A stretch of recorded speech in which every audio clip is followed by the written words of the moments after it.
Hi friends, आज मैं आप सभी के लिए एडवांस डे बुक का पार्ट 2 जो कि फाइनल पार्ट है लेकर आया हूँ। मैंने अपनी प्रीवियस वीडियो में डे बुक के इतने फॉर्मेट को बनाना सिखाया हुआ है। अगर आपने वो वीडियो नहीं देखी है तो सबसे पहले वो वीडियो देख लीजिए, तब आपको मेरा ये फाइनल पार्ट समझ में आएगा, क्योंकि इसमें ज़्यादा वर्क है नहीं। अब इसमें मैं आज आपको क्या सिखाने वाला हूँ, जैसे आप देख रहे हैं यहाँ पर मैं डेट चेंज कर रहा हूँ। यहाँ डेट ऑटोमेटिक डेटाबेस चेंज हो रहा है और ये फंक्शंस मैं पहले ही सिखा चुका हूँ। यहाँ चेंज होगा, टोटल इनकम ऑटोमेटिक चेंज होगा, एक्सपेंस चेंज होगा। ये बस ये सिखाना है कि ये आपके बटन्स कैसे काम करेंगे। आप यहाँ से मंथ चेंज करेंगे, यहाँ से ईयर चेंज करेंगे। ये डे बुक का मुझे बस इसमें सिखाना है। तो दोस्तों देरी ना करते हुए हम चलते हैं अपने प्रोजेक्ट की तरफ। इसके लिए फ्रेंड्स मैंने पहले से शीट 2 में सेम फॉर्मेट को कॉपी कर लिया है, बस इसमें कुछ भी डाटा यानी फंक्शन इंक्लूड नहीं कराया गया है।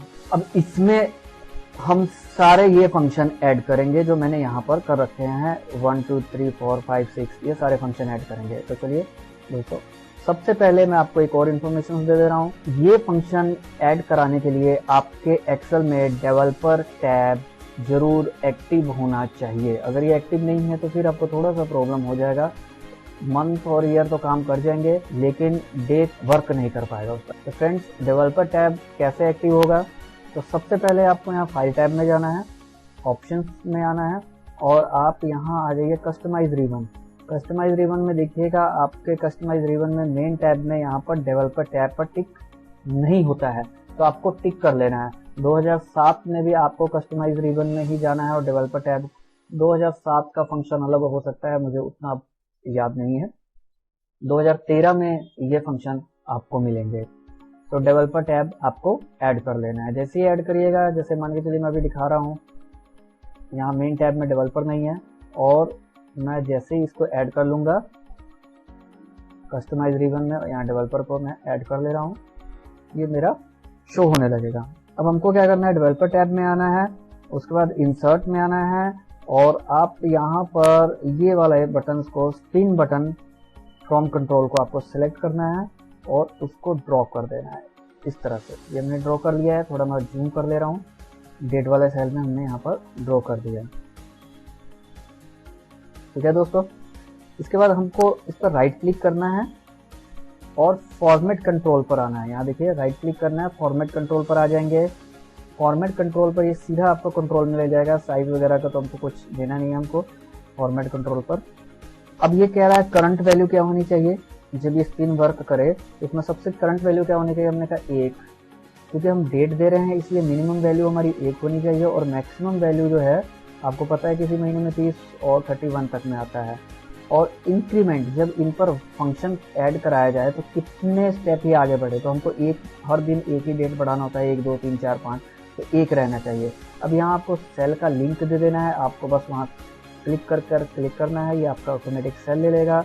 3D शेडिंग में रहना चाहिए, आप रखना चाहते तो रखिए, नहीं रखना चाहते तो कोई बात नहीं है। ये देखिए 1 वैल्यू आ गई। अब मैं इसको थोड़ा बढ़ाता हूँ, बाहर क्लिक कर लेना है। अब देखिए ये फंक्शन काम करने लग गया, ये देखिए। और 1 से नीचे आएंगे तो ये नीचे नहीं जाएगा। और मान के चलिए आप, सबसे इसमें मजे वाली बात क्या है कि आप मैनुअली भी जो है नंबर ऐड कर दीजिएगा, फिर भी ये नंबर ऐड होगा, हिलेगा नहीं। देख रहे हैं ना यहाँ पर, जैसे मैंने मान के चलिए 25 तारीख मैनुअली ऐड कर दिया और फिर मुझे 26 करना है, 27 करना है, 28 करना है, ये बहुत बढ़िया इसमें फंक्शन ऐड हो जाता है। अब इसी को हम क्या करते हैं, मैं एक बार फिर से समझा देता हूँ, कॉपी नहीं करता हूँ, मैं कॉपी करने वाला था। आपको डेवलपर टैब में आना है और यहाँ पर इंसर्ट में आना है और यहाँ पर जो है स्पिन बटन को आपको सिलेक्ट कर लेना है और जिस सेल में डेट को बढ़ाना है वहाँ पर आके उसको आपको ड्रॉ कर लेना है। डिजाइन आप छोटा बड़ा अपने हिसाब से साइज दे देना, ठीक है। उसके बाद राइट क्लिक करिए, फॉर्मेट कंट्रोल में आ जाइए। करंट वैल्यू हमारे पास 1 रहनी चाहिए, ठीक है। उसके बाद मिनिमम वैल्यू जो है हमारे पास 1 रहनी चाहिए और मैक्सिमम वैल्यू जो है हमारी वो 31 होनी चाहिए। इंक्रीमेंट 1 रहेगा और यहाँ पर क्लिक कर आप 2 वाले सेल का रेफरेंस दे दीजिए और ओके कर दीजिए। ये देखिए हो गया यहाँ से। अब यहाँ पर हम मैनुअली डाल ले रहे हैं, ये हमारे पास हो गया। अब मैं इसको घटा या बढ़ा सकता हूँ, ठीक है ना। ये बहुत अच्छा से काम कर रहा है। अब चलते हैं मंथ की तरफ। मंथ के लिए हमको कुछ ज़्यादा प्रॉब्लम नहीं है, बस ये छोटी सी ट्रिक है, आप समझिएगा। तो ये एक्सेल तो ऐसी चीज़ है, आप हल्के हल्की छोटी छोटी ट्रिक्स को यूज़ कर बहुत ज़्यादा एडवांस लेवल पर लेकर जा सकते हैं। आपको टूल्स पता होना चाहिए और उन टूल्स का आप यूज अपने हिसाब से कर सकते हैं। हम आएंगे डाटा में। डाटा में हमको आना है, मंथ तो मैंने सेलेक्ट कर लिया, यहाँ देख लीजिए हम डाटा में आए। डाटा में हम आ गए डेटा वैलिडेशन में, और यहाँ पर हमने क्या किया, लिस्ट, आप लिस्ट सेलेक्ट कर लेना है। और सोर्स में जो है आपको कुछ नहीं करना है, 1, 2, 3, 4, 5, 6, 7, 8, 9, 10, 11, 12, 1 से लेके 12 मंथ को आपको सिलेक्ट कर देना है। अब देखिए ये आपका आ गया, ठीक है। यहाँ पर होम में आके मैं सेंटर अलाइन कर दे रहा हूँ इसको। इसी तरह मैं इसमें भी ले रहा हूँ, गो टू डेटा वैलिडेशंस। मैं 2 बार इसलिए कर रहा हूँ कि आपको समझ आ जाए। एक बार तो आप देख ले और सेकेंड बार में आप मेरे साथ साथ प्रैक्टिस कर ले। 1, 2, 3, 4, 5, 6, 7, 8, 9, 10, 11 और 12। ओके, ईयर में भी सेम करना है हमने। डेटा में आए, डेटा वैलिडेशन में आए, और मैंने यहाँ लिस्ट ले लिया। मैं 2017, आप जितना भी ले सकते हैं।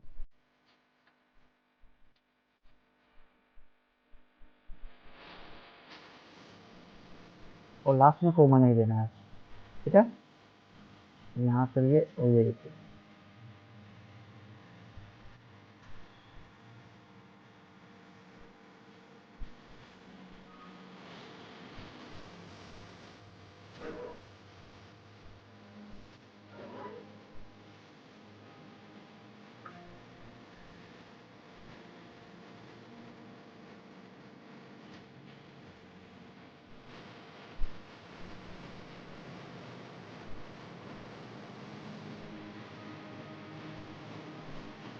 होम में आ जाएंगे और सेंटर लाइन कर देंगे, ये हमारा हो गया। अब आगे हम चलते हैं अपने रिजल्ट डेट की तरफ। तो हमको यहाँ पर क्या करना है, डेट का फंक्शन यूज करना है, डेट।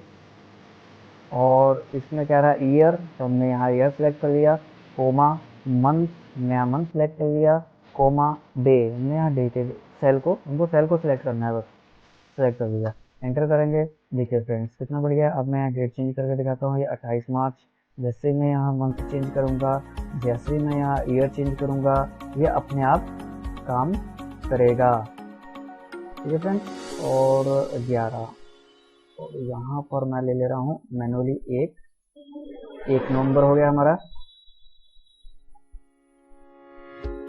नेक्स्ट हम चलते हैं, फिर इसमें भी same is equal to date ले रहे हैं, comma year, comma month, comma date, bracket बंद कर देंगे। ये हमारा आ गया। और हम 1, और यहाँ से हम किसी नवंबर से मैंने नीचे यहाँ आप देखेंगे तो मैंने बनाया हुआ है, ये नवंबर से है।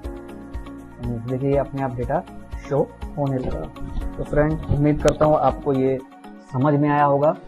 मैं एक बार फिर से बता देता हूँ, डेवलपर टैब एक्टिव रहना चाहिए, उसमें आपको सेलेक्ट कर लेना है, इंसर्ट में आना है और पिन बटन को आपको सेलेक्ट कर लेना है।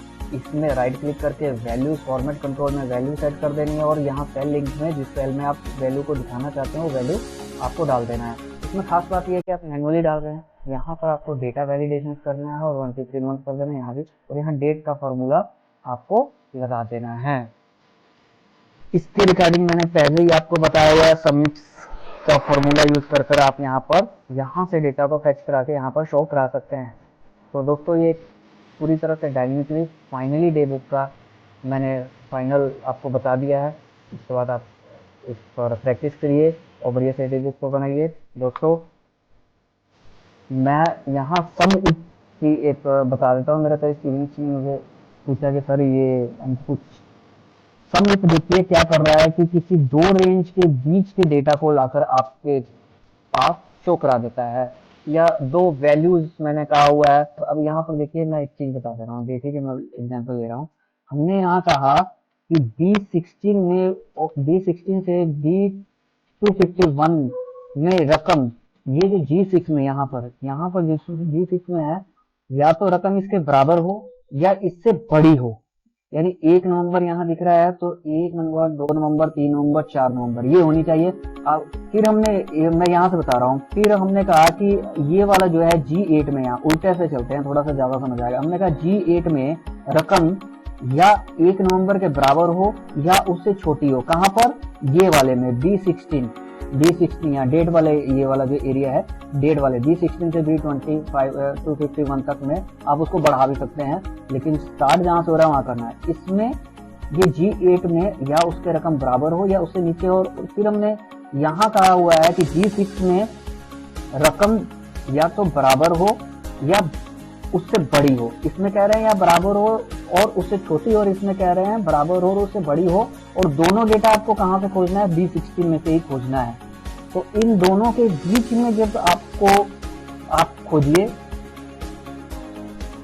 इन दोनों के बीच में खोजिए, क्या खोजिए? सम अमाउंट, जोड़ने वाले अमाउंट को खोजिए। तो हमारा यहाँ पर सम अमाउंट होना था। ये सम इसका बहुत बढ़िया ट्रिक है, एक मैं प्रॉपर स्पेशल एक वीडियो ही बना दूंगा सम पर दोस्तों। अगर ये समझ आ रहा है तो ठीक है, नहीं तो मैं आपके लिए वीडियो बनाऊंगा। वीडियो अगर अच्छी लगे दोस्तों तो लाइक जरूर करना, शेयर करना और आपके अपने चैनल गुरु एक योद्धा को सब्सक्राइब जरूर करिएगा। जय हिंद, वंदे मातरम। प्रैक्टिस करते रहिए।